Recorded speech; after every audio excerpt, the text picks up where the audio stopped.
Hoje eu tenho uma contratação aqui da Europa, é o Didi Comédia, famoso Madibu, que vai jogar aqui no Planalto hoje, no meu time, e vou fazer aqui umas perguntas a ele, e ele vai responder em inglês. Você vai jogar futebol hoje?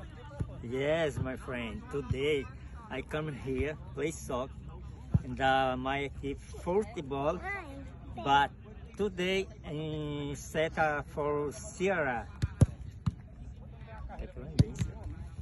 Aí eu vou responder aqui o que ele falou, que ele disse que vai jogar futebol aqui nesse campo, aqui no Ceará, aqui no Horizonte. E agradecer a ele por ter vindo, que foi uma contratação muito cara. Aí a CBF liberou hoje ele no beat e dá para ele jogar. E muito obrigado, pessoal. O Bené do Planalto Horizonte, viu? Valeu, moçada! Thank you very much. So guys, how are you?